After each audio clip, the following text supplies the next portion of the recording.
Ayaw mo katingala mga higala. Gipay mong nuan ta sa pulong sa Ginoo, ayaw ka mo katingala. Inay mo katapad, ayaw katingala. Ingon sa diri, mga minahal kong igsuon, ayaw ka mo kahibulong sa mga papait nga pagsulay nga inyong giantos. Ayaw isipa nga talagsaong butang ang mga naitabo kaninyo. Ayaw na katingala. Samtang napakay kinabuhi diri sa kalibutan, kaagi pa kaani. There's a lot of challenges.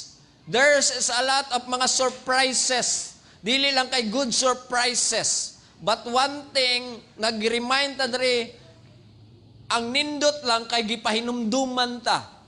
Ayaw ka mo katingala, mga minahal ko.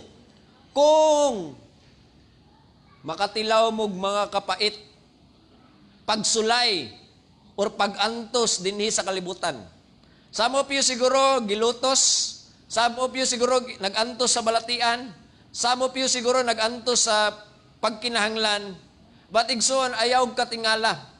Kay all of us, even sa itong mga brethren nga nag-una na kaniadto, they experience unsa inyong na-experience. Tananta muagi, tananta maka-experience ani.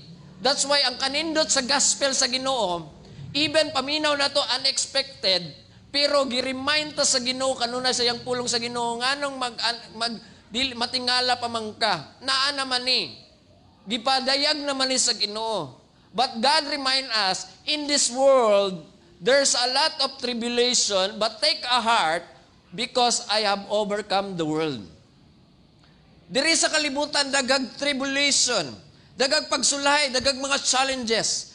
Apan paglipay kamo, ingon si Jesus, kay gidaog na nako ang kalibutan. Gidaog na niya ang imong kawadon. Gidaog na niya ang imong pagkawalaan og trabaho. Gidaog na niya ang imong broken relationship. Gidaog na niya sa Ginoo ang imong cancer. Gidaog na sa Ginoo ang imong balatian. Gidaog na sa tanan sa Ginoo kung unsa man ang imong giagian karon. Yes, that is real. Nga nakakaroy challenges, nakakay tribulations, tanan. Dili nato na ma-invalidate. Dili na nato na parang piyong-piyungan lang. Upon one thing, I'm sure, the word of the Lord remind us, take a heart because I have overcome the world. And why we experience these things, ingon pa sa verse 13, bulahan kita. Kaya nga naman, sa ingon niya sa verse 13, paglipay hinon. Tingnan mo katapan, palakpakan na itong Ginoo. Paglipay hinon, nga nakaambit ka mo sa mga pag-antos ni Kristo, aron mamalipayon ka mo, inig padayag sa iyahang himaya.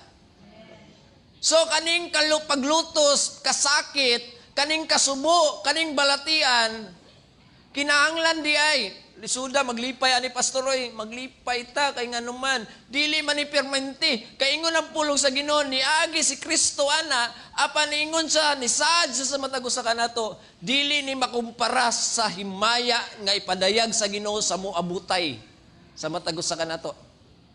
Amen? Kanay mo ha karon, nagiagian, mahimo na ng testimony, ugog dagang mga tao, mabless sa imuhang kinabuhi, pinaagi sa imong mga naagian. I believe, dagan na mong mga challenges nga nakalingkawas, pinaagi sa tabang sa Ginoo. And that testimony, igsoon, dagang mga tao nagpaabot anak. Aron makadungog sila kung unsa ka maayo ang Ginoo, ug sila pud maluwas. Pinaagi sa gahom sa tung buhi na Ginoo. Amen?